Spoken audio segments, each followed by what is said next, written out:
निर्जला अपनी बहू को सुबह से सुना रही थी और ताना देते हुए कहने लगी, ए बहू, जल्दी से काम कर ले। शाम होते ही तुझे अपनी नौकरी के लिए भागना होता है। अभी से काम करना शुरू कर दे, वरना यह सब बाद में मुझे ही करना होगा। माँ जी, आपको पता है मैं सारा काम करके ही जाती हूँ, फिर आप मुझे इतना क्यों सुनाती हो? काम कर दूंगी ना अभी थोड़ी देर में, मुझे थोड़ी देर तो सोने दो। बड़ी आई टाइम से काम करने वाली। हाँ?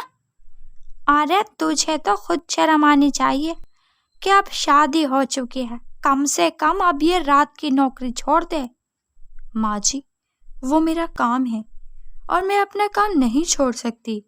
मैंने इतनी पढ़ाई की है, इसलिए नहीं की कि मैं अपने ससुराल वालों के कहने पर नौकरी छोड़ दूं। यहाँ भले ससुराल वाले मरते रहें, तुझे क्या फर्क पड़ता है? बड़ी आई नौकरी वाली। जा, अभी से रात के खाने की तैयारी कर ले, वरना मैं तुझे देख लूंगी आज और काम पर नहीं जाने दूंगी। माँ जी, वही बोलो जो कर पाओ, वरना चुप ही रहो। अब अपनी सास को चुप ही करवाएगी तो? देख बहू, तो मुझे अपनी दुश्मन न समझ। मैं जो भी कहती हूँ तेरे भले के लिए कहती हूँ। अच्छा नहीं लगता कि घर के बहू रात रात तक ऐसा काम करें। माँ जी, अगर आप मेरी दुश्मन नहीं हो तो आप दुश्मनों वाली बात क्यों कर रहे हो? अरे हम आज के समय में रह रहे हैं माँ जी, और आप ये कैसी बातें कर रहे हैं? बहू, काम के बाहर भी जिंदगी होती है, इस पर भी थोड़ा ध्यान दिया करो। माँ जी, मुझे तो ये समझ नहीं आती कि आप लोगों को मेरे काम से इतनी ज्यादा परेशानी क्यों होती है। और मैं आपकी और बातें भी तो सुनती हूँ, सारे काम करती हूँ, तो आप मेरे काम को बर्दाश्त क्यों नहीं कर सकती? अंजलि की रात की नौकरी थी, इसीलिए रात में नौकरी पर जाना पड़ता था, और यही चीज अंजलि की सास को बिल्कुल पसंद नहीं थी। लेकिन अंजलि अपनी बात के आगे अपनी सास की बात नहीं मानती थी और रात में नौकरी करने जाया करती थी। ऐसे ही एक शाम अंजलि काम पर जाने के लिए तैयार हो रही थी कि अंजलि का पति अभिनव आता है और अंजलि को पीछे से गले लगा लेता है। ओह अंजलि, कितना टाइम हो गया, एक दूसरे के साथ टाइम ही नहीं बिताया हमने। और तुम्हें तो अपने पति की जरा भी फिक्र नहीं है। क्या तुम मेरे बारे में बिल्कुल नहीं सोचती? मेरे पति देव, मुझे तो हर वक्त आपकी चिंता रहती है, यहाँ तक कि मेरा काम में भी मन नहीं लगता, पर अब क्या करूं, मजबूरी है। ओहो, आज तो बहुत प्यार आ रहा है अपने पति पर। चलो इसी बहाने अपने पति पर प्यार तो आया तुम्हें। अंजलि, आज रात ना हम कहीं बाहर घूमने चलते हैं, जहाँ मैं तुम बस हम दोनों हो और कोई ना हो। अच्छा जी, इतनी देर से इसीलिए मस्का लगाया जा रहा है? नहीं नहीं, मुझे कहीं नहीं जाना, मैं तो चली जॉब करने। अंजलि, अभी तक तो तुम्हारा बहुत अच्छा मूड था, अब अचानक क्या हो गया? एक दिन तो अपने पति के लिए निकाल ही सकती हो ना? वही तो मैं कहती हूँ, एक दिन निकाल लो ना अपनी पत्नी के लिए।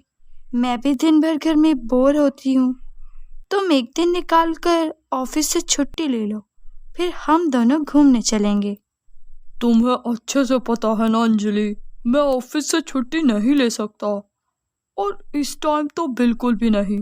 पता भी है मेरा एक दिन भी छुट्टी करना कितना भारी पड़ सकता है कंपनी को।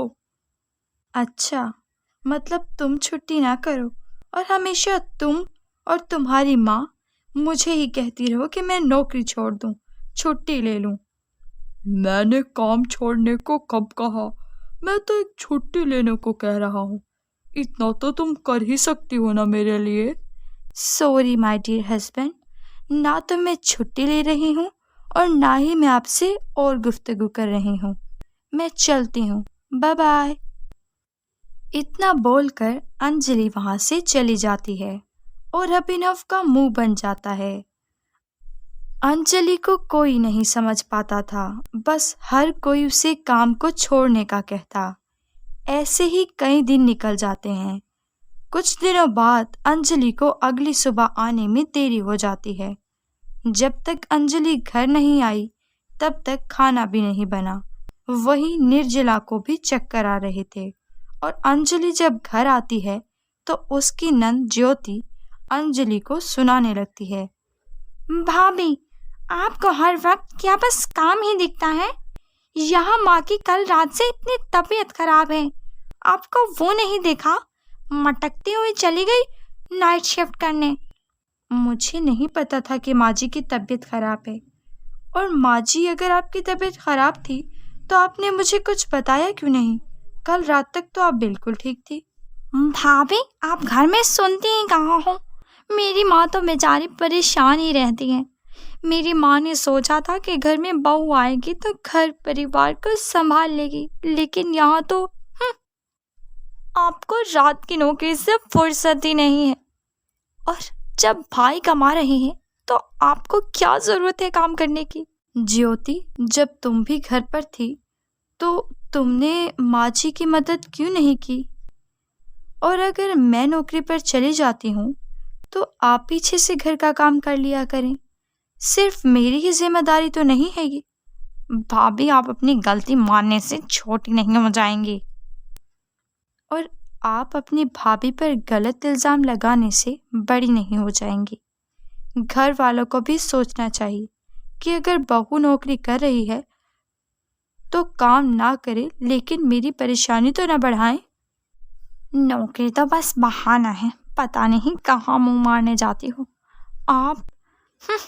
जिसकी शादी हो जाती है ना, उसके लिए उसकी नौकरी उसके ससुराल वाले होते हैं। आप तो हो ही बेशरम। ज्योति ने गुस्से में अपनी भाभी को बहुत कुछ बोल दिया था, जो अंजलि को बहुत ज्यादा बुरा लगा। इसीलिए अंजलि अगले दिन ही नौकरी छोड़ देती है। कई दिनों तक तो सबको अच्छा लगता है कि अंजलि ने काम छोड़ दिया है। एक दिन अंजलि की सास अंजलि से कहती हैं, अच्छा हुआ बहू, तूने नौकरी छोड़ दी। हम भी खुश और तू भी खुश।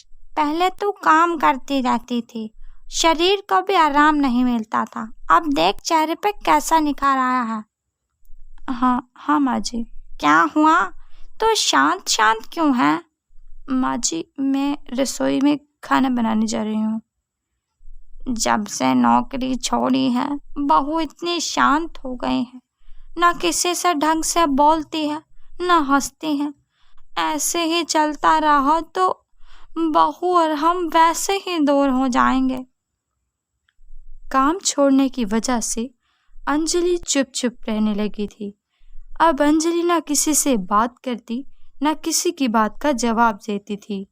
ये सब अंजलि के ससुराल वाले देख रहे थे और उन्होंने ये देखकर बिल्कुल भी अच्छा महसूस नहीं किया। जब अंजलि की चुप्पी सबको सताने लगी तो एक दिन सब अंजलि को बुलाते हैं।